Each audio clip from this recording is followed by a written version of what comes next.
Support for today's podcast comes from Bevel. Now, if you don't know what Bevel is, you should know it is the first and only shaving system designed for people with coarse and curly hair, sensitive skin. But there's something more important about Bevel that really speaks to me.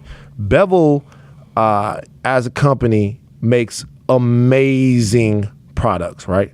I have the Bevel trimmers. I use the Bevel trimmers. When you see me on TV and I'm looking all lined up and stuff like that, it's because I've used the Bevel trimmers. In that, there's a message that we do not have to sacrifice quality for community. Meaning, I use Bevel, a black-owned product, and it's as good or better as any trimmer I've ever used. Actually, I'm gonna go ahead and say it's the best trimmer I've ever used. It's the best trimmer I've ever used. Tristan Walker over at Bevel has a company that proves right there. A lot of people think that we have to go outside of our community to get quality products, to get quality products that are the best. You don't. You just have to support the stuff that is going on inside the community. And my Bevel clippers, they feel amazing. They look amazing. They actually look like they're made out of vibranium or something like that, man. I love my Bevel clippers. Got a little blue light on them. When they all charge up, you pull it out, you use the clippers. Sometimes I use them in the dark. Actually, I don't use them in the dark. That was a lie. But what I'm saying is, it's very important to know that you can shop and give your money and your dollars and your business to people right inside of your own culture. And that does not mean at any point you have to sacrifice quality. And that's what the Bevel clippers are. They are quality. You can go to bevel.com right now /Red Pill to check out the full line of Bevel products and get $20 off your Bevel shaving clip or Bevel trimmer with free shipping. That is getbevel.com /Red Pill. Support for today's episode also comes from Talkspace. Talkspace is the online therapy company that lets you message a licensed therapist from anywhere at any time. Let me tell you guys something. 2016, into 2016, I had a severe anxiety issue. I missed like 3 weeks, a month at work. Therapy was the thing that allowed me to get control of my brain. I learned all types of different tactics in order to deal with my anxiety that had been plaguing me for a long time. Therapists, their input was vital.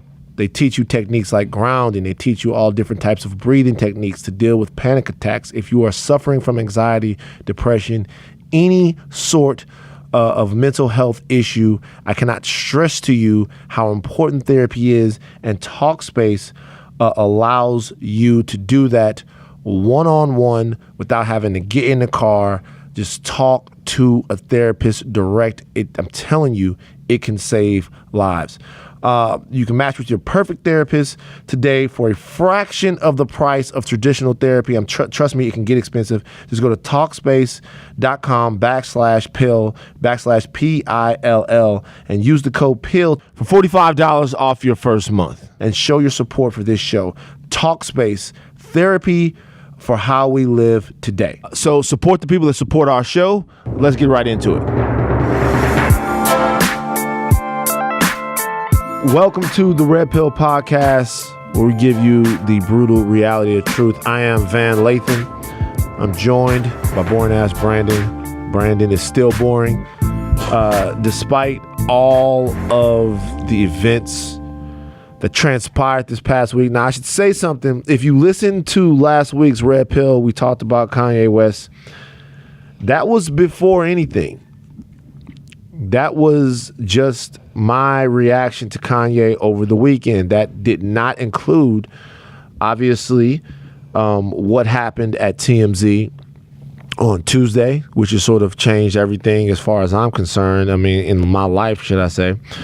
I did not realize at that point that Kanye West would be coming into TMZ. It was not made known to me. Speaking of that, I think it's important to get a couple of things about that sort of interaction to make them clear right now. A couple of things.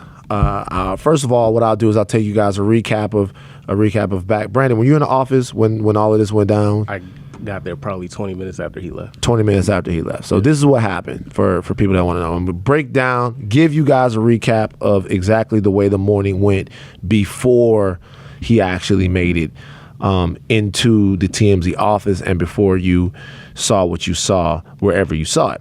So we do TMZ on television in the morning around 8 o'clock. So we do TMZ on television, then we do TMZ live, and then we do TMZ sports later on in the day. After we did TMZ on television, Harvey called the newsroom together to let everybody know that Kanye West was going to be doing TMZ Live and that we were going to be taping TMZ Live a little bit earlier. Typically, we tape TMZ Live around 11:15 Pacific Standard Time. This time we were going to be doing it around 9 or 9:30 because I'm assuming Kanye being a very busy man, he wanted to get in and get out and do his whole thing. So he brings the newsroom together and says, listen, Kanye West is coming in, gives us a couple of basic ground rules as to how we should interact with him when he gets here to TMZ, and then lets us know he'd be doing all of TMZ Live. It was just going to be Harvey and Charles and Kanye West. That's it. That was going to be it. That was going to be the whole show. Candace Owens was going to come out with them, but they might open our mics up for a little bit, but it was going to be Harvey, Charles, and Kanye. Okay. So that was said. And afterwards, Harvey came to me and he talked to me a little bit about, Kanye being there and just some personal things that he wanted to tell me about why he couldn't tell anyone that Kanye was going to be coming. So I did not know that he was going to be there. And what ended up happening after that was that, what happened was I went to go get some oatmeal. Yeah. I went to go get my breakfast. Yeah. I went to go get some oatmeal, went to go get my breakfast. And by the time I sat down with the oatmeal, I heard, yo, what's up, TMZ? What's going on? And I looked around and saw a bunch of people in awe and sort of figuring out how they were going to fix their faces. And the reason why they were feeling like that is because Kanye West was in the building. Right. And who'd he come with? He came with a bunch of guys. I don't really know. He came with a couple of security dudes. He came with Candace Owens, and he came with some other people who I'm sure are great people, but I had no clue who they were. Right. So he comes into the office and he begins introducing himself to people. He was very warm and very engaging to every single person that was in the newsroom. That he's like, yo, what's up? I'm Kanye West. You know that thing that famous people do when they're super famous and they still introduce themselves to you and they say their real name. Yo, I'm Kanye West. What's up? I'm Kanye. Happy to meet you. Happy to blah, blah, blah, blah. Did you shake his hand beforehand? Nah, I didn't see him. My desk is like towards the back. Yeah. And he did what he did, and then he went into the room where people go before they go on TMZ Live and whatever. So I didn't get a chance to chop it up with him or say anything to him whatsoever. Now, this entire time, normally on TMZ Live, you guys don't know the way things go. First of all, everybody that participates on TMZ Live has a camera at their desk and they're mic'd, meaning there's a mic in front of you. And what you do is you press a button when you want to talk. Right. And normally when you press that button and you want to talk, I can press the button at any time during TMZ Live and just jump in unless my mic is down. Mm-hmm. If my mic is down, then I can't do it. Then it doesn't have the functionality. Okay. For this interview, the mics were going to be down the majority of the time because you want to give Kanye West a platform to say whatever it was that he was going to be saying, right? So the mics were going to be down. But I say that to say that, remember, anytime that TMZ Live is rolling, I am on camera and my mic can be opened up. So theoretically, anything that I am doing can be seen and anything that I'm saying can be heard. All right. So he comes in, he begins to talk to everybody. He's on his phone, whatever. He ends up going up to the platform to sit with Harvey and Charles. They begin the show. Very shortly into the show, Kanye West decides that having the interview in a conventional way between him and Harvey and Charles was not the way that he wanted to do the show at that time. Right. He didn't really want to do it that way. Who he really came to talk to, it seemed like the entire time, was everybody else. So he turned around and he began to address the newsroom. And he didn't address the newsroom, and then I immediately started talking back to Kanye West. There were some people that talked to him before I did. Right. Charlie did. Charlie was talking about Scientology or whatever, and they were going back and forth. What are you doing at this point when he's on TMZ Live? Are you working? Are you listening to him? What are you doing? I have my IFB in so I can hear everything. Right. But I'm really not that. I'm scrolling on the internet, trying to listen for cues as to when the mics are going to get down and when they're going to open it up for questions and things like that. Right. But I'm just listening, you know what I mean, more than anything. Right. I think we were all kind of just watching him and listening to what he was saying. And also remember that at the time that he began screaming, there's really no reason to try to listen through your IFB because he's yelling and you can hear him. Right. Now while he's sitting up there, before he turns around and addresses us, Harvey and Charles get a chance to get some questions off. Mm-hmm. And when Kanye is talking to them, obviously you hear Kanye West say, among other things, that slavery is a choice. Now, when we go back to what he actually said, he said, slavery is for 400 years, and I know that number's been debated all around on the internet, how long slavery actually was. Somebody actually, it was him, like, the slavery wasn't actually 400 years. However long, if slavery was 50 years, it's 50 years too long for my ancestors, okay? Slavery was 25 years. It was 20 minutes.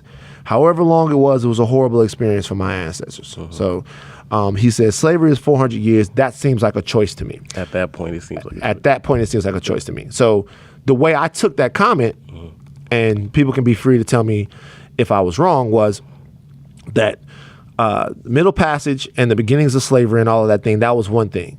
But that at some point, being that if there weren't mass slave revolts, or if every single slave didn't sacrifice themselves at the exact same moment, that people were choosing a life of vicious and inhumane servitude over freedom.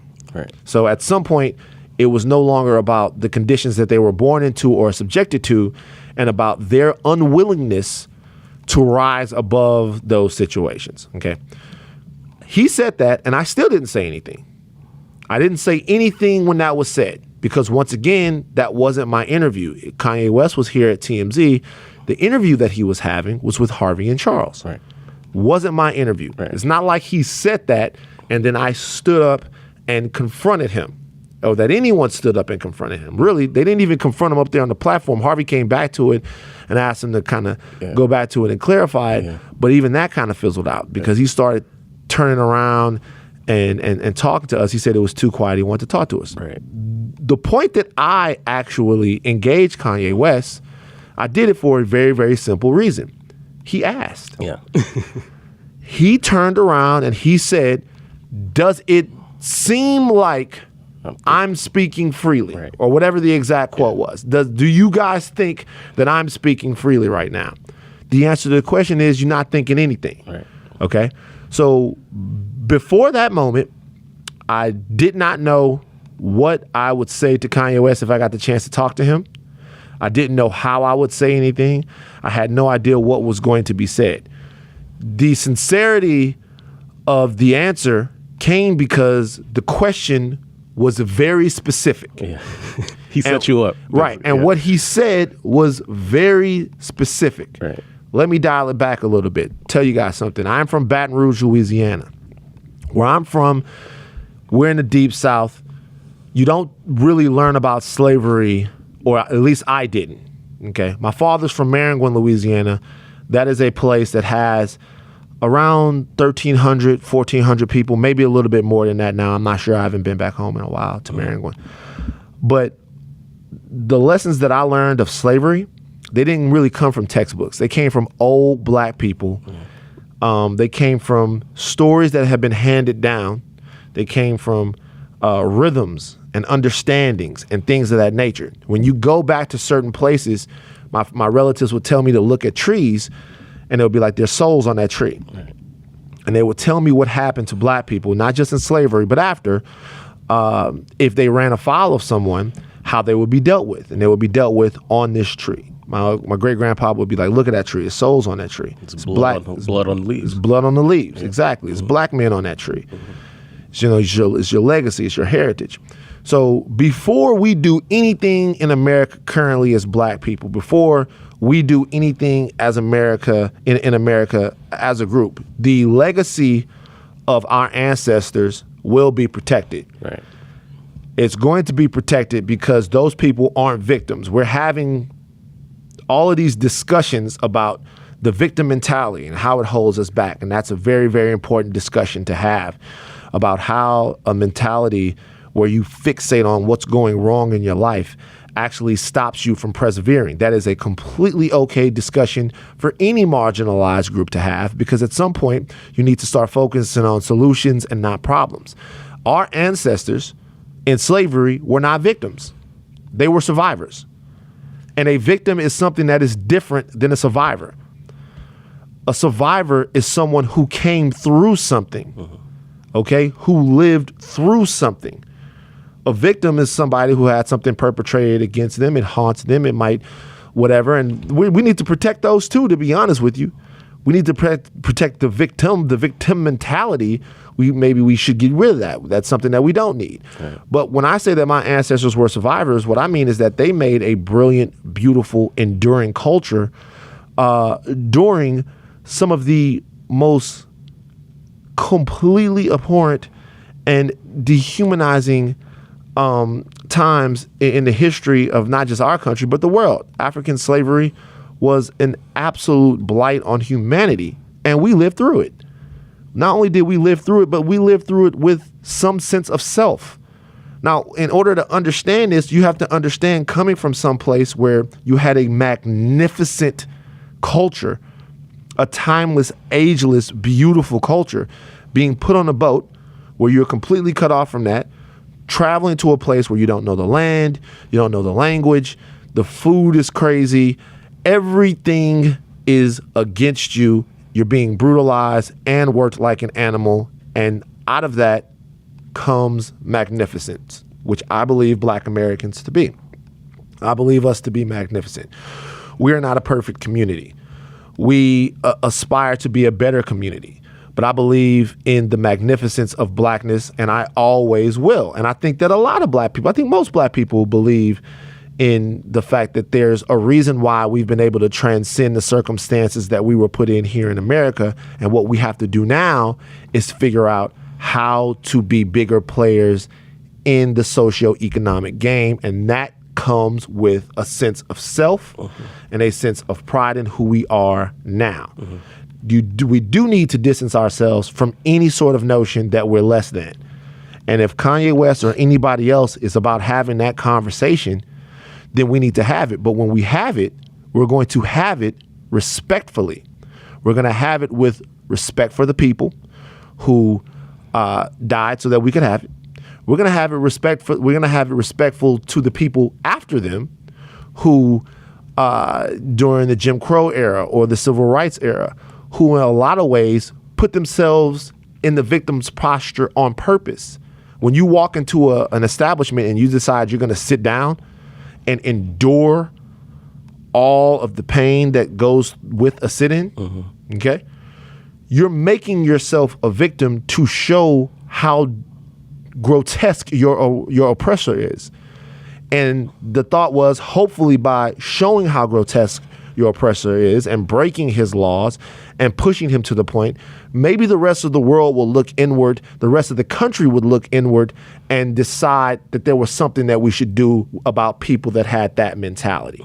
And the reality is, to a degree, it worked.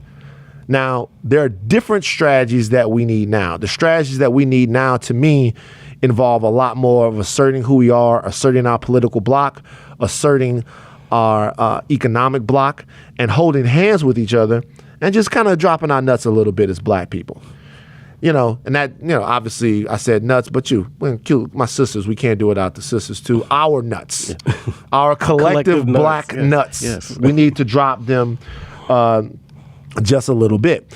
The reason why I gave a recap is because there's certain misconceptions out there about what's going on. And by all means, I'm not trying to protect my moment because it lives in and of itself regardless. Like, the week was crazy for me, if people want to know. The week was absolutely crazy. It was nothing that I could have ever thought was going to happen. All types of people reached out who I never thought. Please share names. Share names.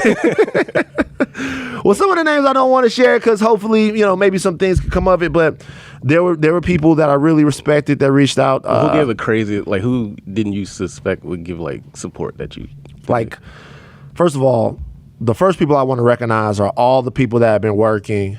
When I'm talking about Netta and Sean King, right, and all of the people whose voices I had been watching as these things kind of took hold. D-Ray and all this. D-Ray didn't reach out, but I know everybody was talking about this stuff. All of those people that had already been in this, all of these people that I've looked to for inspiration, that I've looked to for sort of guidance, and what are they putting up on their socials? Where are the battlefields? Where are the fronts? Where are those people like that? All of those people that have been doing that, those are the first ones that were like, yo, that's dope. That's dope that you would reach out. Netta actually hit me on. She actually hit me in the DMs, and we talked. And it was just dope to be recognized by people who, once again, like I said, the most important people that are putting it on the line every single day. Outside of them, it was weird to see Jamie Lee Curtis tweet about you. And it's the weird thing about the Jamie Lee Curtis tweet is that she tweets, right? She quotes me and she says, and then I hit her back and I'm like, yo, I'm a big fan. And I'm a fan of Trading Places and True Lies and these different movies. And I thought, damn, these are just the movies that she took her clothes off in. And hopefully she's not offended by me saying that, because Jamie Lee Curtis is a screen legend. Her father, Tony Curtis, also screen legend. So there's some pedigree there. So, but I would appreciate that. Jessica Chastain, people like that, just Swin Cash, Angie Martinez, a lot of different people. So many different people gave props that it was hard. I got some interesting follows on Instagram. My Instagram followers went up 230,000 people. Wow. Welcome to the club. Yeah, I got you. So it was a good week for me, and I only say that, but I'm not trying to protect anything, or when I say that, if you're thinking that the moment was in any way set up, you're wrong. Right.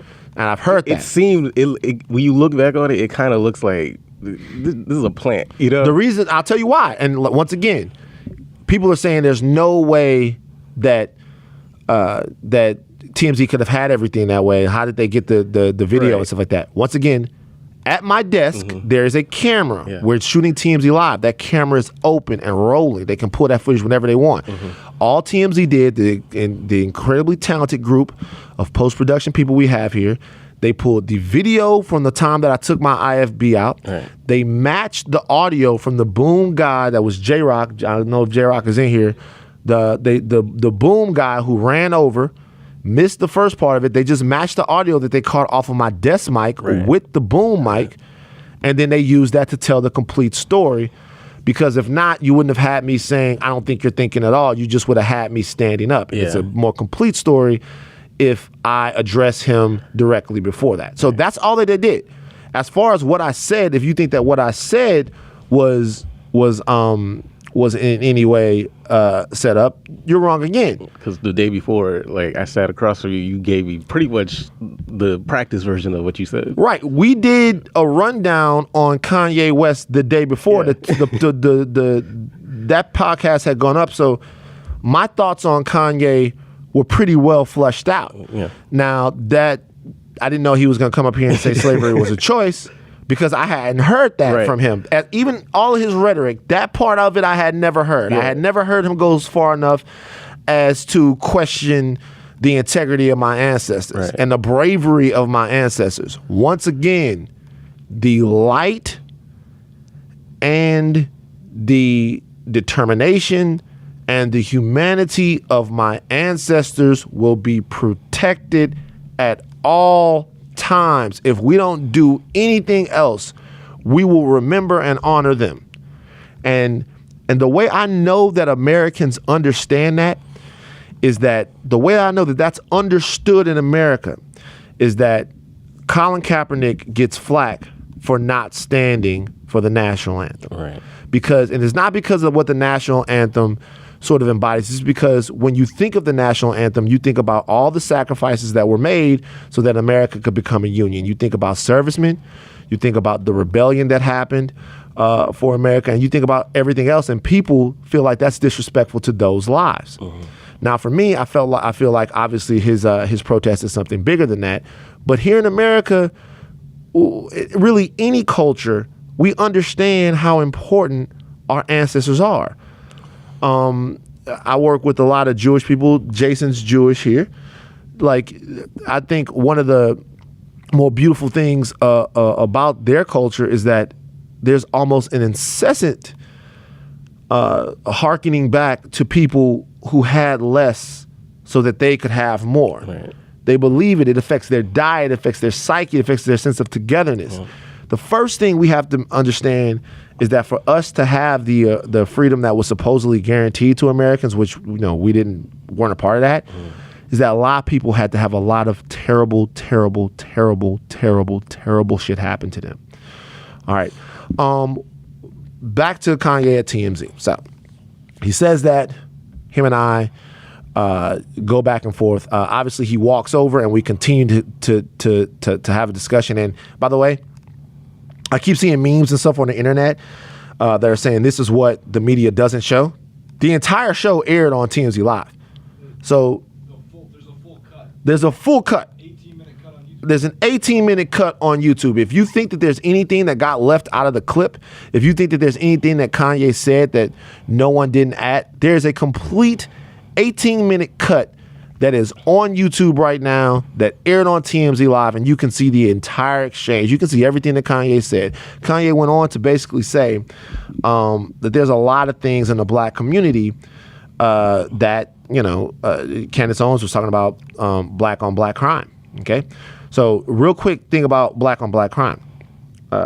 If the numbers are, and these numbers jump around, if the factoid that people are throwing out at you is that 90% of crimes against black people happen from other black people, what I would do is that's problematic. We should commit crimes against each other less. But what I would challenge people to do is to look at statistics across the board about intraracial crime. That's crime within a race.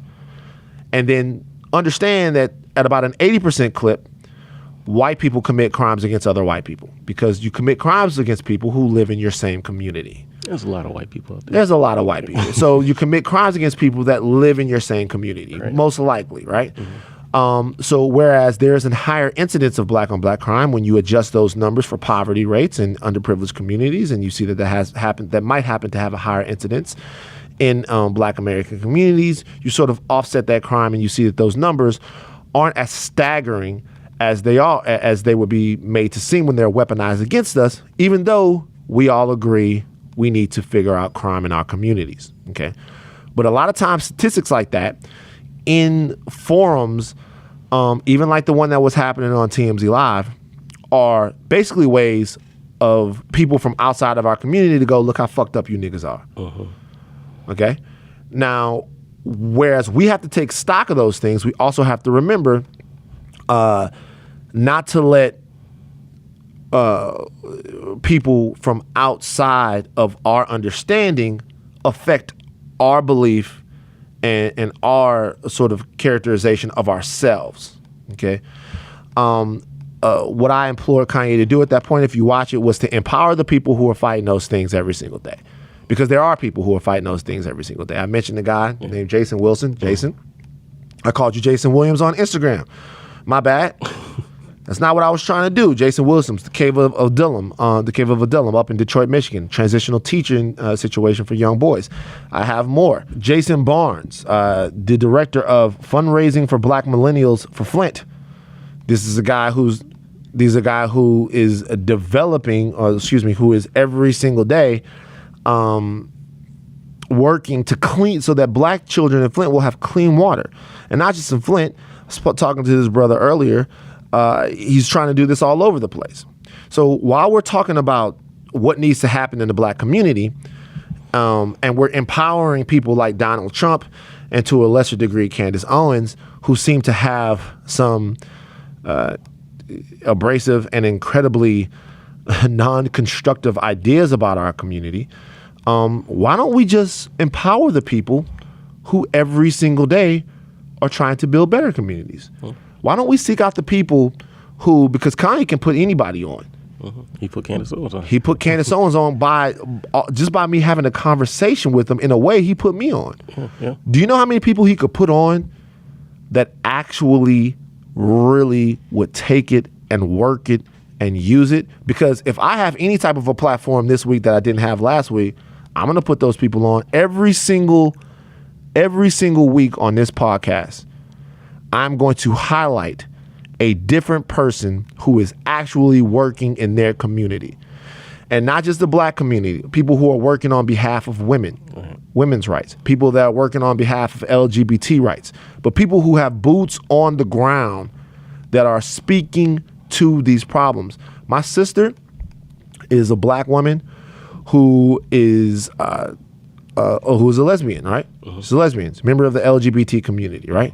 So it behooves me to make sure that someone speaks to her experience, because not only is she dealing with this one thing that we're all dealing with, she's dealing with being marginalized for being a woman and being marginalized for being gay. Right.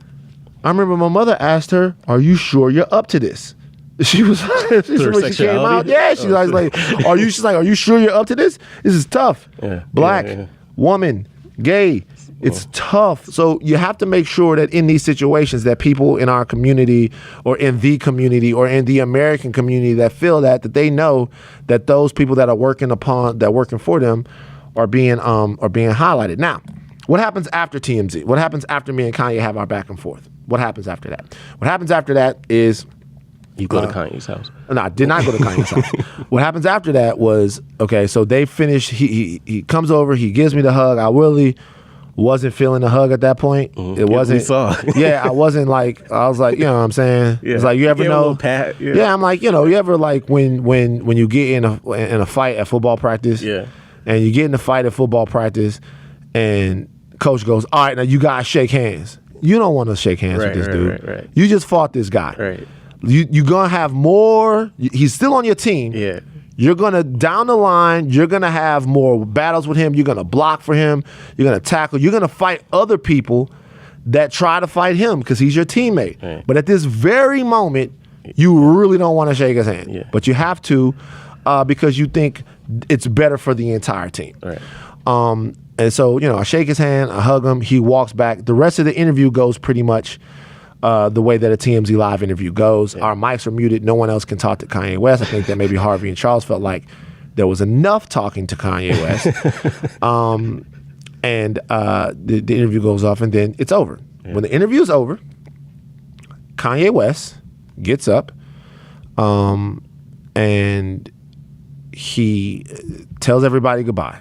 He looks back to the back and he goes, "Yo, back there, I'm sorry for hurting you, bro. I'm sorry for hurting you. Hopefully, we work and things, we talk about things and we can build in the future. Sorry for hurting you. Bye." Kanye West leaves, and there are some people who clapped. Without a doubt. There's some people who clapped. Well, they've been berated for like an hour. Right. And not they weren't clapping because he was leaving. They were clapping because, once again, you guys don't understand how famous a person like this is. Right. Oh, okay. It's Kanye West. Yeah. It's like, "Oh, bye. Appreciate your time, TMZ. Clap, clap, clap, clap, clap." I was like, "Wow, that's wild." He clapped and he left. So I then after that, lunch comes. A little while after that. So I just kind of sit there and my emotions are running high. Lunch comes and I leave and I call Charlamagne. Immediately after? Immediately after. Okay. I get out. Like, did Charlamagne know what happened? Nobody knew because it hadn't aired. Right. So I call Charlamagne and I'm like, because at this point I'm like, "Yo, I'm feeling a little weird about everything." Yeah.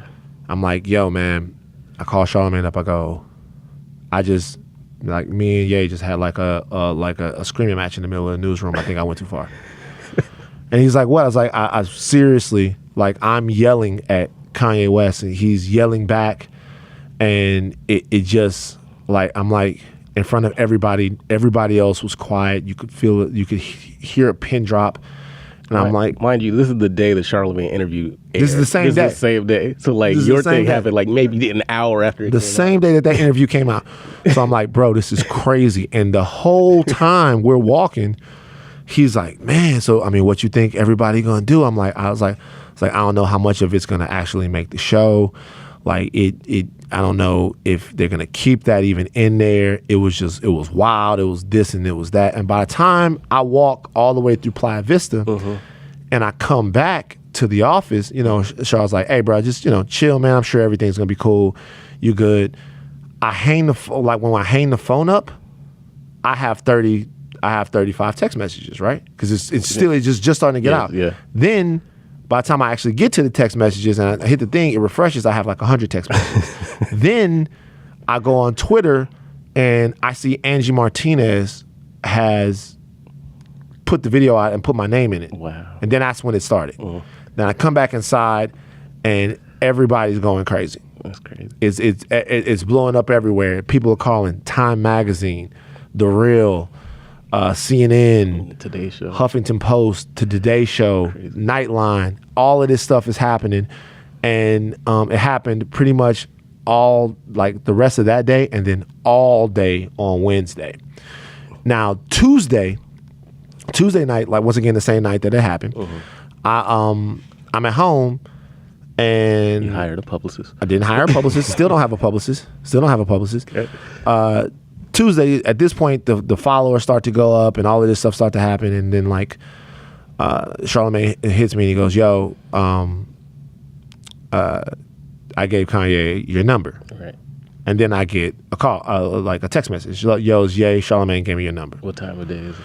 It's maybe like 6 that night. You just got off work. Yeah, I'm just getting home. I was gonna go work out, but I couldn't work out. So I'm just walking around in my house pacing, and he's like, I get a text message like, yo, is Ye, Charlamagne gave me your number. I'm like, yo, man, what's up? And then he calls. He calls once. I missed the call the first time. And he called again. I pick up the phone and he's like, yo, what's up? What's good? And what's going on with you? We having some people out in Calabasas tonight, and we're just gonna sit down and we're just gonna talk and we're gonna build and we're gonna figure things out. We're gonna talk, we're gonna build, we're gonna figure things out. It's gonna go about from like around now to later on that night. And I was like, I'm not sure about whether or not I'm gonna be able to do that. Let me think about it. Yeah. You know what I'm saying? And I also did take that time when I was on the phone with him, man to man, to tell him how much his music had meant to me. Mm-hmm. And I'll tell you guys how much Kanye West has meant to me. Right. So everyone has an understanding of the entire deal. College Dropout drops, I think it's like 2004. February, yeah. 2004. So at that point, I've just left college. I'm just getting out of college. The album resonated with me because it was a crossroads in my life, right? You had somebody that was coming out talking about everything that he had been expected to be and how he had made the decision to be something completely different. Okay.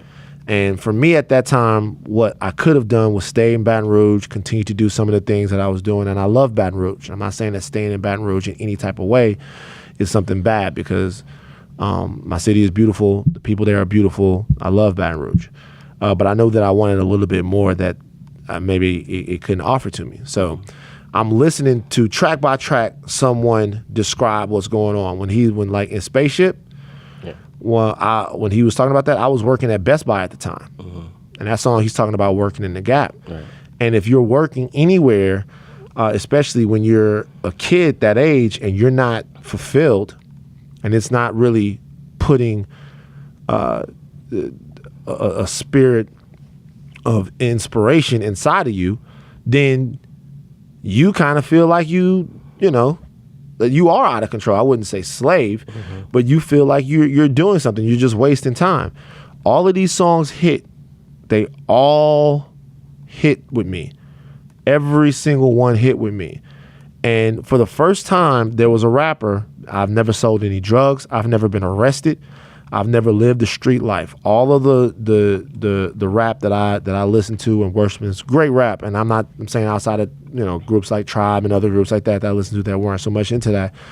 But all of that other stuff that I listen to, I related because there's a shared experience of struggle that goes on in black communities to where even if you're not involved in some of that stuff, you get why somebody might be. Right.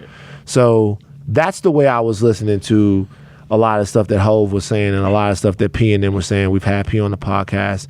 But when P would be like, if you ain't a soldier, you ain't nothing, I would be like, yo, I'm not a soldier. Like, I'm going to school, I'm going to practice, I'm coming home. You know what I mean? That's what my dad demanded, and that's what I did.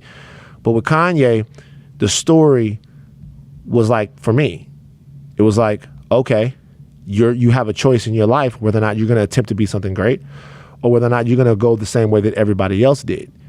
And that was the first rap album that I can remember of all the hip hop I had listened to, where the dude was telling my story, Right. where the guy was talking as if he were me. Even the last song on College Dropout, Last Call, is just him recounting on how it happened for him. Right. You know what I'm saying? Moving on from that, you have Late Registration comes out. When Late Registration comes out, I'm working on a movie called The Reaping. I think I might have mentioned this on the last podcast. Maybe I did. No. I was working on a movie called The Reaping, right? Uh-huh. Working on this movie called The Reaping with Hilary Swank and Idris Elba. You were a PA or something? I was a stage manager. So bust this. What we did was we took a Walmart off Perkins Road in Baton Rouge. We took that Walmart, old busted out Walmart, because they built a new super Walmart, which, by the way, if you're in Baton Rouge, if you're on College Drive, hit up the super Walmart because it's the popping place to be. At least it was when it was amazing. For 24 hours? It was like a 24-hour super Walmart, and it was the first super Walmart that we really had because you had your groceries in that bitch. Like you didn't have to leave the Walmart. You didn't have to do everything that you wanted to do. You could do it at the Walmart. Yeah. You could drive in, leave your car to get your oil change, go get underwear and food, get a snack from McDonald's, all your groceries, come back with a new fully oil changed car, drive your ass home. Only place you had to go, super Walmart. But the old Walmart wasn't there, but the structure was still remaining. So what the production did was they took that old Walmart, they gutted it, and they made it into the soundstage. So if you ever watched that movie with The Reaping, a lot of the sets, the interiors and stuff like that, they were shot inside there. And also, like all of the production offices and things like that were inside there. The construction office was inside there. The set decoration office was inside there. Transportation all was inside there. And I was stage manager because I had left Best Buy. I left Best Buy because I was going to now chase my dream of being in the industry. In Baton Rouge, though. In Baton Rouge. A lot of movies getting shot there. Right. Had to make enough money to get out here. Gotcha. But a lot of movies getting shot there. I actually worked on a couple of different movies. And so I'm the stage manager of the joint. So I wake up in the morning, 6 o'clock in the morning, I get there, I get my car, open the place up. I make sure everything is running smooth for transportation, for set direction, for construction, all of this stuff like that. I check people in and out, you know what I mean? And I make sure things, I'm managing the stage, the sound stage, I'm in charge of it. I have the keys. Right. No one gets in before I come in there and open it up. I got that job June of 2005. Yeah. In August of 2005, Hurricane Katrina hits. Yeah. The entire production on the production side is from New Orleans. Now, I live in Baton Rouge. By the time Hurricane Katrina got to Baton Rouge, my dad's home suffered some damage because a tree fell, and we ended up, now actually was the thing that ended up making us lose the houses because we couldn't pay and stuff like that. But what Hurricane Katrina did to Baton Rouge was just fuck everything up, right? Like we didn't have lights, we didn't have any of that stuff like that for a while, but we didn't get flooded out and watch all these people die. Okay, that happened in New Orleans. On the set of that film, everybody else, when we finally came back to work, they had those stories. They all had them. Okay, they had pictures of homes of Frank Duffy. If Frank can hear this somewhere, what's up? Frank was a set paramedic there that lost his home, that went back and watched and told me about walking into a house full of water. Frank was a white guy, walking into a house full of water, and his wife just collapsing into the dirty, disgusting water because she could not come to terms with the fact that they didn't have anything else. Okay. So all of this stuff is happening. All of these people are complaining. Kanye West goes on television and says George Bush doesn't care about black people. And the reason why he said it was because of the response to the hurricane. In that moment, it was one of the most unifying moments I ever experienced in South Louisiana because we were all niggas. Yeah. Everybody was black at that point. Everyone that I was around, save a couple people, appreciated when being in South Louisiana, appreciated because we all had relatives living in our homes. We all had people staying with us from New Orleans. We shared this huge sort of calamity together. You know what I mean? And if people don't understand what the psychological effects of the hurricane were, they were tremendous, right? It's like older people that you felt like were in perfect health just begin to drop dead because of the stress and the strain of having lost everything. And then, people, the Superdome and all of that stuff like that was just completely terrible. And while once again, there were people that were working down there and trying to get things figured out, Kanye West was a voice for us. Says George Bush doesn't care about black people. Now, once again, that's something that he said specifically for black people, but to the world. But everyone that I was around down there took that as, yo, he doesn't care about us. Yeah. He doesn't care about us and what's going on down here. Even though he specifically talked about some of the things that happened in that USA Today article or that, he felt like he didn't talk about us. Once again, I looked at this guy as sort of a voice. Moving forward, when my sister first comes out to me and I realized that my sister is not just playing, that she actually, all those years that she wore Timbs, she meant that shit. Okay? So there's still a part of me as a 24, 25-year-old black man, not black man, 24, 25-year-old man, still had some notions about my brothers and sisters in the LGBT community that weren't super evolved.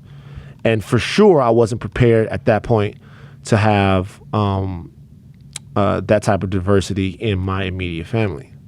Around that time, can't remember actually when it was, Kanye West talks to Sway and he goes, it's whack to hate on gay people. It's like hip hop, they continuously hate on gay people. It's like the opposite of hip hop is gay. Like when we're in the studio, we hear something we don't like, we go, man, that's gay. He goes, that's whack. I'm looking around like, you know what? It is whack. We got to be brave. So having said all of that, he's a tremendously important artist in my life. And when I'm on the phone with him that night, it's very difficult not to go to Calabasas. It's very difficult not to go out there and hang with him. I explained to him exactly what the music had meant, but like I said on Monday, I didn't go. Yeah. And the reason why I didn't go is because not that I'm never interested in talking with people that I disagree with, or not that I'm never interested in having a dialogue, even specifically with him about some of the misinformation that's going on. The reason why I didn't go is because it's a sucker move to do it. This is not about celebrity. This is not about boosting your profile. This is not about hanging around people who you've always wanted to meet and chill with. It's about solutions. And at that moment, from what had happened earlier in the day, I thought it best to let that entire thing breathe. Right, yeah. Okay. I want to just remind you, on Monday last week when we did this podcast, you literally started out the podcast by saying "fuck Kanye West." Yeah, I did. You literally said that, and like 29 hours later, you're talking to him. It's crazy. Yeah, I mean, it was a weird situation. Yeah, it's crazy. It was a weird situation. Yeah. So it just shows you kind of how life goes. At that point, I felt like it was a sucker move, and I did. I took a poll and asked a bunch of different people. Got a bunch of differing, varying responses. But it didn't seem right at that point. You know what I'm saying? It didn't really seem like it was going to be like right or constructive at that point. And plus, there needs to be at this point some opposition, right? There needs to be at this point at least a group of people that are just like, nah, we're saying no. You know, not forever, but like right now there needs to be some opposition. Like we're saying no. Right. Not speaking to your moment you had with him, but like, do you feel at least you got somewhat of a better understanding when he was here? Like when he was talking about like, I was drugged out, bro. Like all that. Like no, because I'm willing to do something that nobody else is willing to do. What? I'm willing to give a grown ass man complete credit for the things that he says. And even if those things are part of a spiral, they don't change the impact of when they land. They don't land on feathers, they land with a thud. So if Kanye West was cognizant enough to get up, brush his teeth, put his clothes on, get in the car, drive over here, or be driven over here to TMZ, say hello to everybody, and do the interview, and all of that. He's also he's with it enough to be held accountable for some of the things that he says. Don't forget, today's podcast is sponsored by the good people from Bevel. Bevel is the dermatologist-approved shaving system specifically designed for people with coarse, curly, and sensitive skin. It's tested and proven to present razor bumps, which I don't have any because I use the Bevel, discoloration, and irritation. All right. Here's the thing about Bevel again. Once again, man, Bevel, black-owned, black technology, owned, an American product that shows that you don't have to sacrifice quality to shop within your community. When we're talking about consolidating our interests, you know, Bevel is one of those situations that you should have. It's just the best. It's the best, and it's specifically designed for black people's hair. So it's really something, a handy tool to have if you're going to be doing your hair. A lot of people don't do their own hair.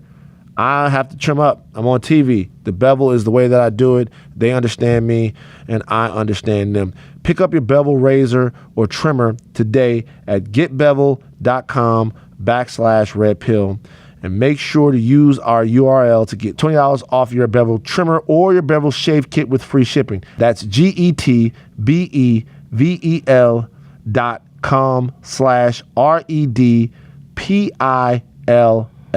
Also, today's podcast was brought to you by Talkspace, the online therapy company that lets you message a licensed therapist from anywhere at any time. All you need is a computer with an internet connection or the Talkspace mobile app. That means you can improve your mental health even if you've had trouble making time for it in the past. Remember, therapy is not just about venting your innermost thoughts or digging into childhood memories. It's also about practical, everyday strategies for stress management and living a happier life. I'm telling you guys, I've been plagued by panic attacks since I was 24 years old. Therapists help. They help you. They give you coping mechanisms for your daily life. It is invaluable. If they would have had Talkspace when I was going through my panic attacks in my mid-20s, who knows how much relief they could have brought to my life, man. Therapy matters. Even if you're feeling great. Even if you're feeling great, doesn't hurt to talk to somebody every now and again. To match with a perfect therapist for a fraction of the price of traditional therapy, go to Talkspace.com/pill and use the code PILL to get $45 off your first month. They're giving it away. They're giving y'all peace of mind, and show your support for this show.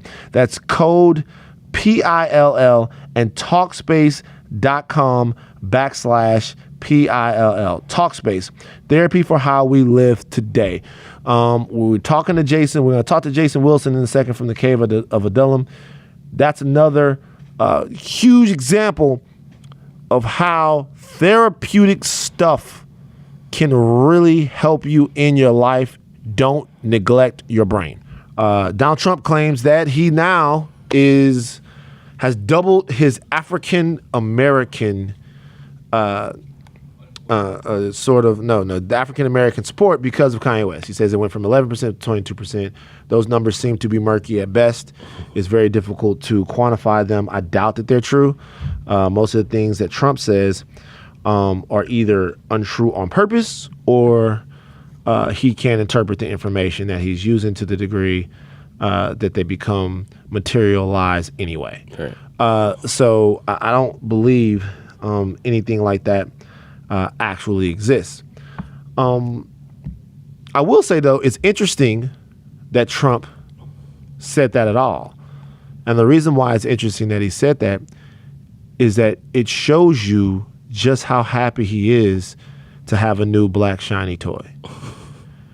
And this is no disrespect to Diamond and Silk, because shout out to Diamond and Silk. Y'all been buck dancing for a while now, and it's really been working for y'all. And I hope that, you know, you guys aren't jealous of Kanye West coming in and taking your shine. But, you know, when we talk about Donald Trump, and remember, this is the same guy that encouraged violence against young black protesters at his rallies and talked about what they'd have done to those guys back in the day. The language is so unbelievably coded, but it's also so familiar to us in terms of the way identity politics have been played. It was just interesting to me that he's excited to be new. He's excited to be viable with black Americans, partly because he thinks it will give him a better chance in 2020 if he does choose to run, and partly because everybody wants to be black cool. Everybody wants to be white famous and black cool.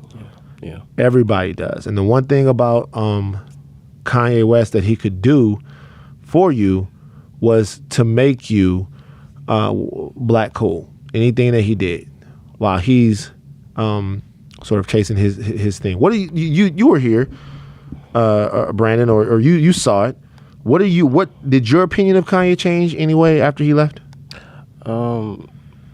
No, like I'm unique because I've been following Kanye like his career since we were calling him Kane West, you know. So yeah, like, so you were fucking his name up, yeah.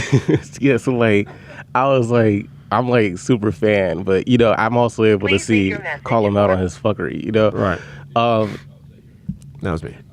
You know, it's funny. Like I woke up that day and I was like, oh, the Charlamagne interview's out, so I watched that. Or I watched like maybe 20 minutes of it, and then I got an email and I saw, you know, the whole thing, the TMZ thing going on, and the video cuts off when he's walking over to you. So I was like, what? I dropped everything, got in my car, came over here because I was like, I need to see the tapes. I need to see. They showed me the whole video. The craziest thing is there's a feed we can see where there's everybody's desk cam, and you can see everyone's reaction while he's going off. And it's like I could see. I was looking at some of yours, and you were just like, there's moments where you were just like, you know, you couldn't take it anymore or something. Yeah. It was just very interesting to see. I wish they would put that out. But I mean, not really. I kind of understand what Kanye says. He just is like, I was listening to Charlamagne's Brilliant Idiots thing, and he was saying that he just doesn't know how to communicate it well. Right. You know, and it's like, you know, whatever. He's an artist, you know, but like, I kind of understand what he's trying to say. He just doesn't know how to go. What is he trying to say to you? He's just trying to get. I think he's just in this new world where I think we saw it. Like, was it 4 years ago? Where 5 years ago when he was doing the whole I need a job at Louis or wherever, and you just saw he was just like, I saw a man looking, you know, just was about to get married and just had a child on the way, and he was like striving for, like, you know, security. He was looking for, like, because he's married this rich white woman, and I feel that he couldn't compare because he makes a lot of risk with his money, you know. So I feel like he was just like screaming out, I need money. I don't have money I don't have as much money as the people I'm hanging around, you know. So it's like, I see that whole, you know, radio tirade he went on with that was just like when he was doing all of that. Yeah, when he was going from Big Boy to Hot Names, all the. Let me ask you a question. When he was doing all of that, who is he asking to put him on? A bunch of fucking people we never heard of before. Yeah. So what, like, when is being of us going to be enough for Kanye West? I think when, like, I think about it. Think about this. Think about the fact that Kanye West came on TMZ Live, said he was going to have a conversation with Harvey, and then told Charles to shut up. Yeah, I know. The only black man that's sitting up there hosting that show. I've hosted before, but you know. That show is Harvey, Levin, and Charles, or Charles and Harvey, depending on where you watch it from. So when you're talking about liberation and free thought and getting rid of the victim mentality, the first thing he did was tell a black guy to stop talking on television. Yeah. When Kanye West did that whole rant about fashion, he was bringing up a bunch of people we never heard of before. I didn't know who Renzo Rosso was. I didn't know who all of these people were. And he was begging them to be a part of something that they were, in his opinion, excluding him from. Meanwhile, we've made him into a titan. Yeah. Our loyalty and our reverence, and when I say us, I don't just mean black people. I mean the entire hip hop community, the entire group of people that had counted on him. That counted with him, that had been with him. Yeah. We had taken upon ourselves to make Kanye West into something because of what he had given us. Yeah. And by essentially telling Sway that you don't have the answers, another black man who was trying to help him, Yeah. by saying you don't know, by telling Sway that the t-shirts that he had out, it ain't no Ralph though. Yeah. Because over here, that matters. Like, be careful of people who worship things that they aren't. Okay? Over here, that matters. This matters. This doesn't matter. Man, I'm not saying it wouldn't be dope for me to win an Oscar. I am a screenwriter. I'm not saying that that it wouldn't be dope for me to stand up there and be recognized by everyone. Yeah. I'm not saying it wouldn't be dope for me to be kicking it. We talk about on a different podcast we're going to put out pretty soon. We talk about Steven Spielberg or Stanley Kubrick, like guys like that who I look up to, who are some of my filmmaking heroes. I'm not saying it wouldn't be dope to be cool to be with them. I wouldn't say any of that stuff. I'm not saying that I'd like that anything more than this guy for wanting to be at the highest levels of fashion or at the different. But you should never, ever, ever, ever have to discount your own to make a point about something else. You should never have to detract from what you are in order to pursue something. Yeah.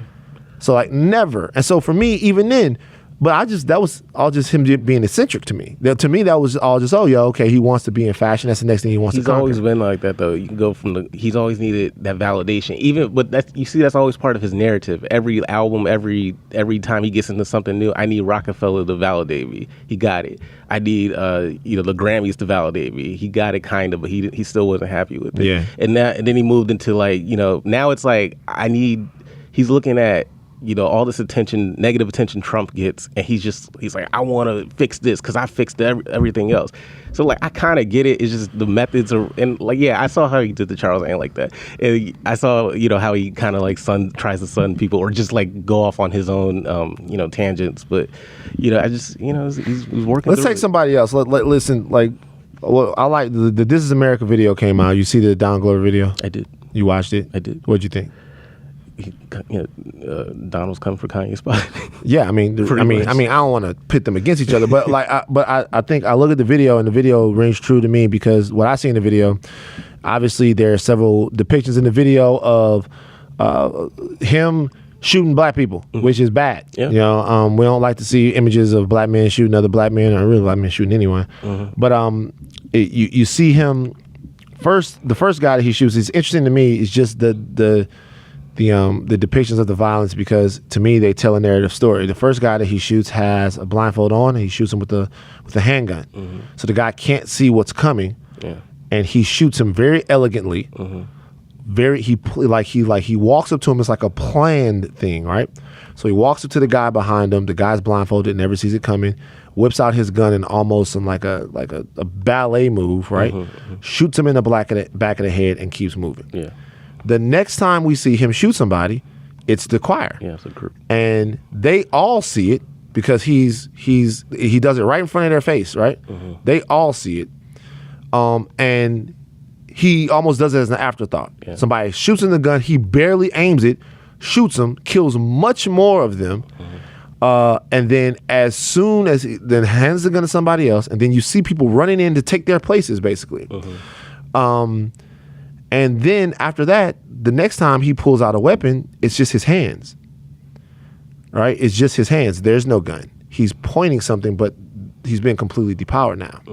So to me, when I look at that, I see something that's very telling about the somehow the way they weaponize brothers against us. Yeah. The first guy he kills, he has to kill him. Like he has to kill him. The first person, he has to kill him. It has to be purposefully done. It has to be artfully done. And then after that, you get to a point where you're so into whatever you're doing that you often people quick in mass amounts. You're just selling it. Now your bag is boom. It's just like boom, real quick, and let me move to the next thing, right? Yeah. While I'm dancing with the kids and the pale rider of death is driving by and the cops are driving by, all of this stuff like this, I just gotta, it doesn't even matter now. I'm just boom, boom, boom, everybody dies. I just gotta keep doing what I'm doing. And then how does the video end? It ends with him completely powerless, running for his life. Yeah. Completely powerless. Now there's no weapon, running for his life. Yeah. So even everything that he did, even in the video, while he's rapping, while he's doing this whole thing, it all at the end ends with him on the run. Because be it Kanye West, be it anybody else, black or white, if you don't do the things that you do with sincerity and a sense of identity, you're going to end up on your feet running. You're going to end up running from the people who are benefiting from some of these things that are out here. Yeah. And you're going to have to run fast. You're going to have to be a track star. Because if you don't understand the realities that we're facing and you're doing things for attention, you're doing things to sell, to be hot, to be relevant, and there's no there's no heart behind it. There's no reality behind it. Even if it's just art for the sake of art, if you're just screaming to be heard, eventually they're going to put you on your feet and make you run. Eventually, you're going to be in a situation where all of that stuff is hollow. And I felt like, I know it seems like we're spending a lot of time on this, but what I appreciate about images and things like that is that we all, we have to remember that it's people's lives on the line, man. Yeah. Like with some of the things that you say, if you're that big of a deal, if you're that, powerful of a person, you say things and then it affects what people really believe. So you're still listening to everything that's coming out this summer though. Because here's the deal. We're not going to do no more Red Pill podcast. We're going to get back on schedule. We appreciate, first of all, I want to say something. We appreciate all the new listeners and everybody who's tuning in now, but this is not going to be the hub of the anti-Kanye West. I owed a couple of people a podcast to explain this. There have been other people that have been talking about how set up it was and how non-authentic it was, how I wrote that, how I couldn't have possibly done that. If you don't think that I could possibly give bars like that off the top of the dome, then you don't know me. You didn't even hesitate. Like you had though, like you didn't mess up one word, except maybe one. I was just looking at it. I messed up a word, but like people were too in. I messed up a little bit, but people were too into the back and forth to really get it. I messed up a little bit, but just for the sake of the conversation that's going to happen all summer long, it was important for me to just give people a recap on what exactly happened and how it's going to shape the podcast moving forward.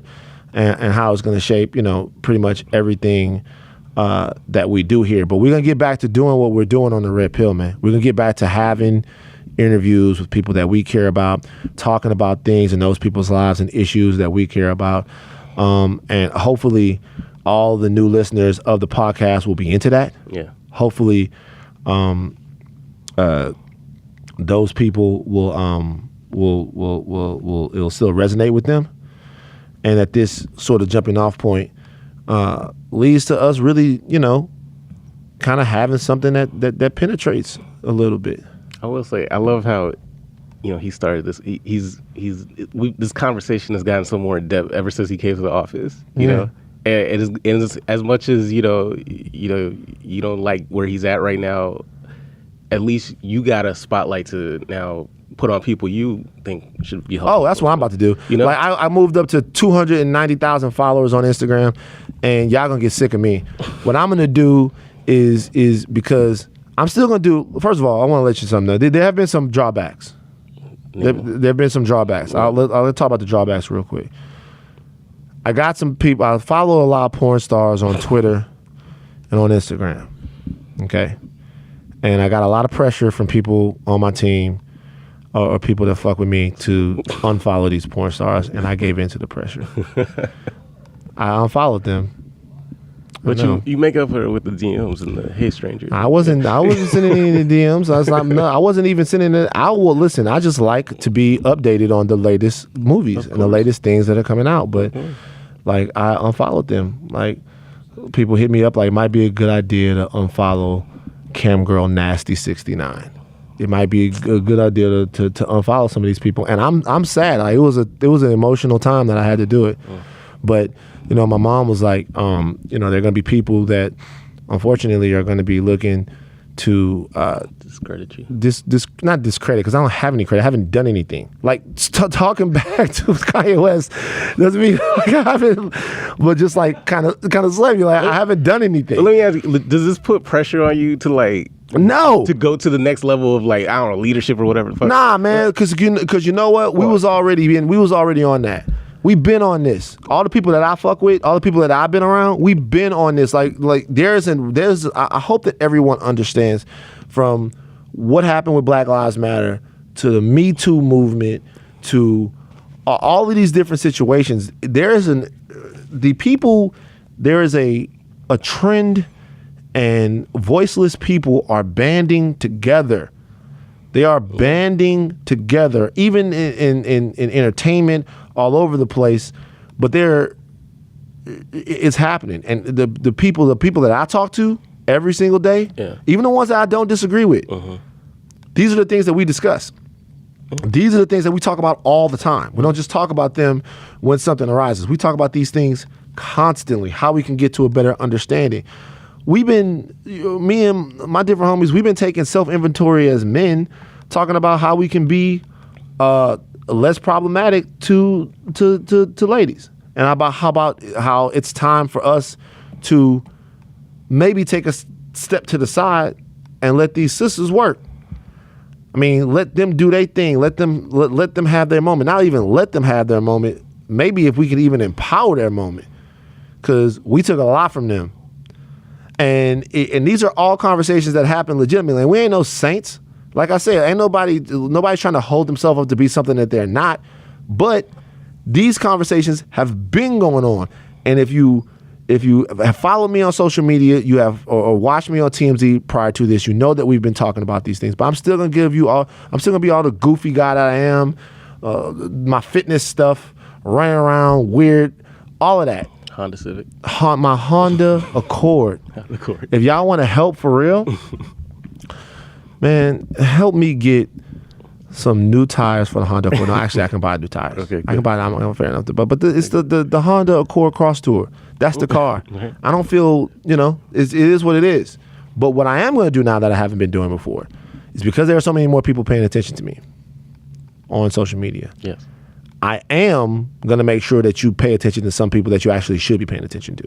Hello, Van. Jason, what's up, brother? Wilson. What's up, brother? What's up, man? So listen, I just want to introduce you to my podcast audience, just because what I said was that, we haven't been actually had a chance to talk that much, but I wanted to use sort of the new listeners we have to turn them on to people that are actually doing real things in the community, just as much as we can. I came upon you guys and what you do up there in Detroit after I saw a video, and it was of you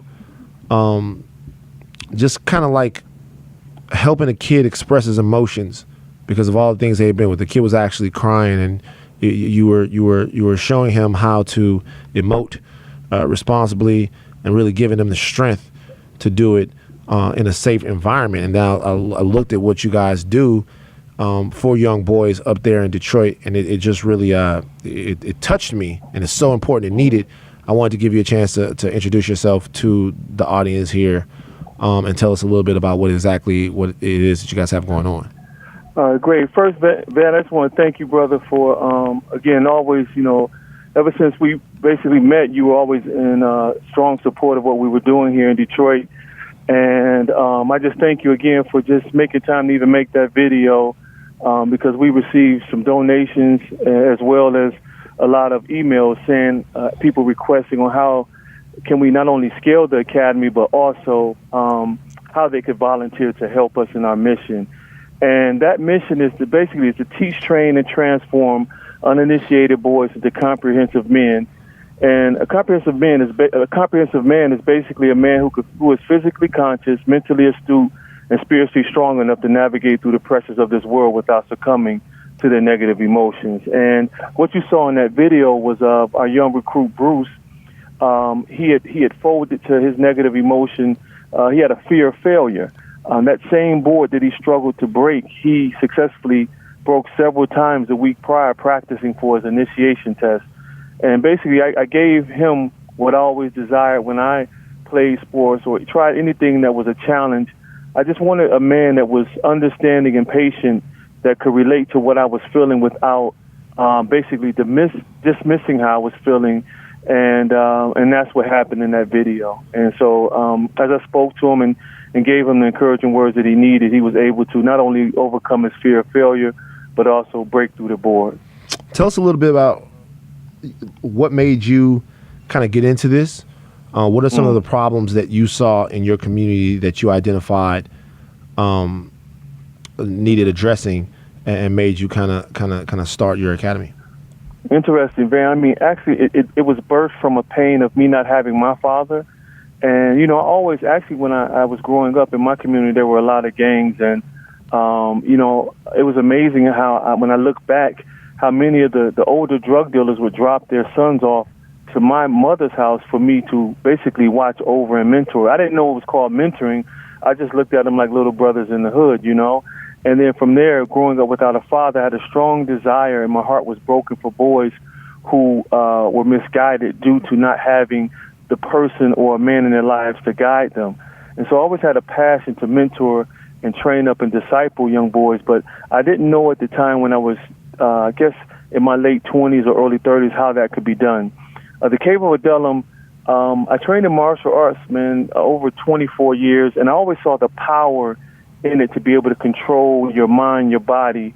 But I also always had an issue with, you know, you have the great black belts who were dexterous as far as they could deal with 10 or more attackers or could choke someone with ease or tap them out, but they couldn't deal with their bosses' insulting comments or a challenge, a stress situation at work, or even their wives' emotions. And so I just saw it being in vain. And then one day, you know, just studying at church, I came across the Cave of Adullam where David had ran from King Saul, and it just struck me that it's written that 400 men came to this cave to him who were in debt, discontented, and distressed in life. But these same men left that same cave being called mighty men of valor. And so as I researched more, I saw that our boys were in need of this transformation. And so when I started Van in 2008, you know, it was during the boot camp phase where everyone was sending their kids to boot camp. And I was going to try the discipline approach, but I quickly saw why so many boot camps were failing. Our boys weren't lacking necessarily discipline, but they were lacking love, or discipline rooted in love. And I always say discipline without love is ineffectual. It doesn't work. And so that's what birthed the whole spirit behind the cave and why it's successful today. Because, you know, basically I tell all of them, I give you what I long for. I don't make excuses about what I didn't have. I give you exactly what I didn't have. Huh. Now, specifically the focus is on young black men. Why do you feel like that it's important to sort of, because, you know, our sisters are there for us. They've always been there for us. They're still being there for us. And the voice of the women in our society is so important right now. Why do you feel like this program is better suited, specifically being geared to young boys? Well, first, it's not specifically for young black boys per se. It's for, like the latter sentence is for boys. Unfortunately, you know, in today's society, especially what we're dealing with this in the country, you know, just because you don't see a face of a different ethnicity doesn't mean that our academy is closed to other boys of other ethnicities. Yeah. But to your question about the importance of focusing only on boys and I guess how does it support or benefit the women in our society? Sure. First of all, you know, our boys aren't allowed to be. Well, heck, man, brother, men, we're not allowed to be emotional, and so what that does, it creates a man. We literally have cut off half our humanity. So, for me, being a husband of 20 years, I am just now. Once I finally got grasp of my emotions, and no longer hold back the way I feel and can express myself in a healthy way.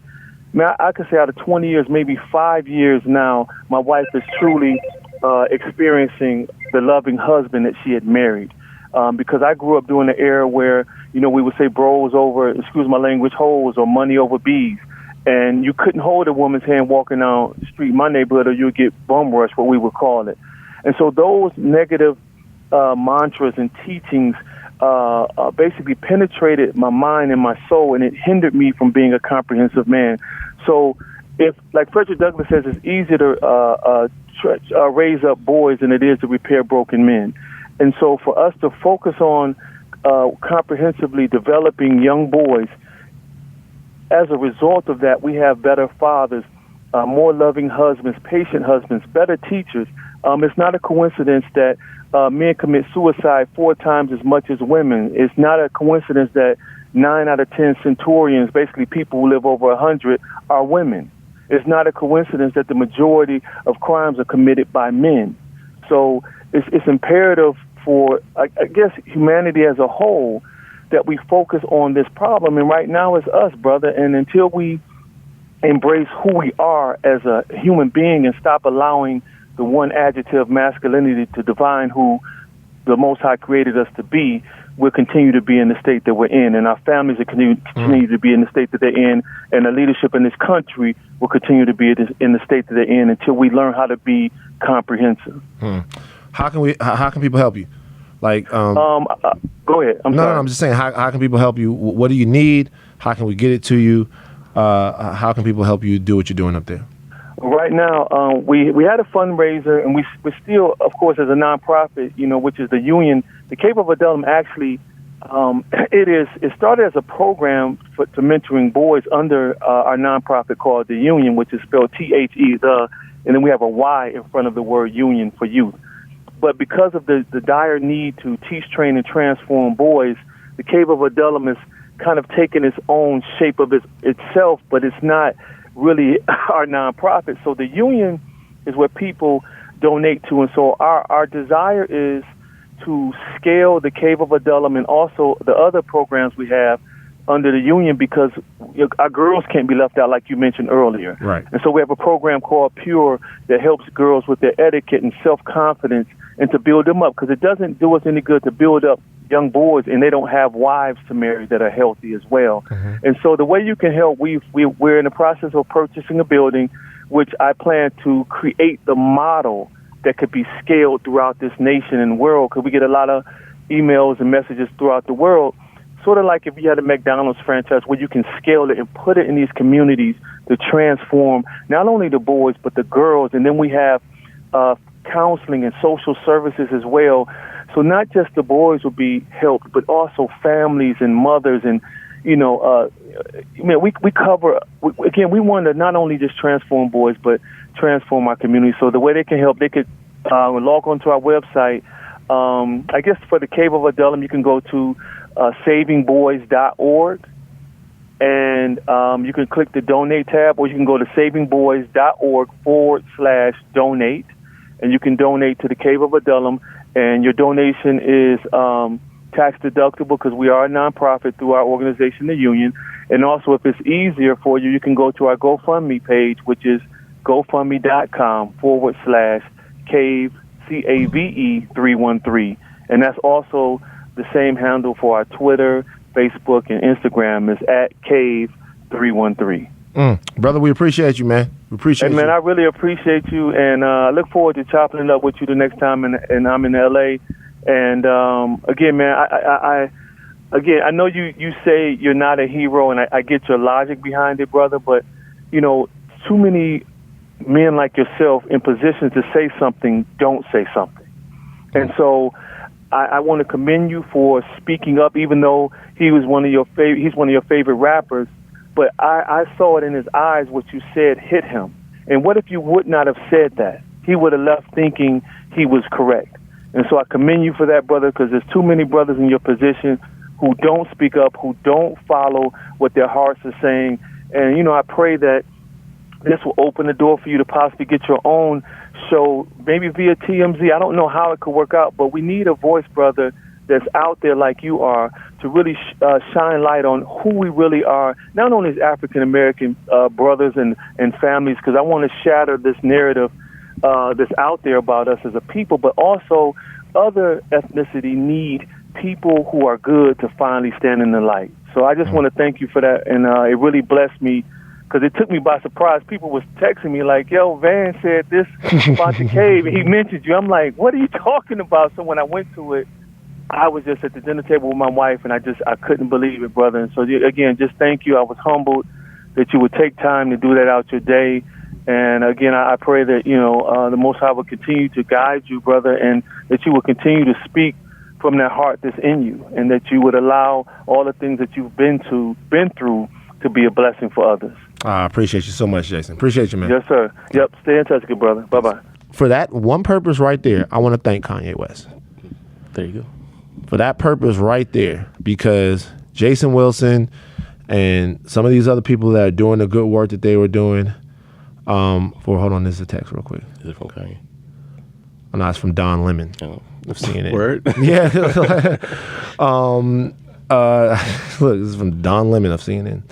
Did you say was good? He said it was good to speak to you. Oh, okay. Yeah. Don't disrespect Don, man. Okay. Don from Baton Rouge, too, bro. Easy. Yeah, Don will probably fuck y'all up. Like, y'all, it's very few people from Baton Rouge that wouldn't fuck both of y'all up. True story. Fuck y'all up. Brandon, where you from? I'm from LA. What part of LA? The nicer black side. Yeah, you'll get fucked up by Baton Rouge, nigga. But don't. But anyway, so with that being said, I guess I should say thank you to Kanye West for even having a conversation with me, for even sort of getting into that. I will say thank you, but I will also still say, until further notice, fuck you. Fair. Because we got to be responsible. Hopefully he figures it out, but if he don't figure it out, we got to figure it out. It's on us. I'll tell you one thing. This didn't help me get a big guest for the podcast. I thought I was going to come back on the podcast like, yo, just show you how much I was feeling myself at one point until that's why I have good people around me. My mom called to remind me I wasn't shit. A lot of people call me around. That was very important. I thought it was going to be like, yo, Red Pill Podcast. Me, across from me, Barack Obama. Barack, tell me what the incidents of the past week, what did they mean to you, Barack? What did you think? Well, man, I thought, you know what I'm saying? I thought it's nah. I reached out to a bunch of people that had tweeted me, a bunch of people that had reached out, and it's, I'm playing golf on Monday. Yeah, so shout out to, listen, we appreciate you guys listening to the Real Pill Podcast. We promise this is not going to be the all Kanye West podcast. Is not going to be. But I thought you guys deserve to recap. But Pill Poppers, we will be back next week. Hopefully you are back too. Peace.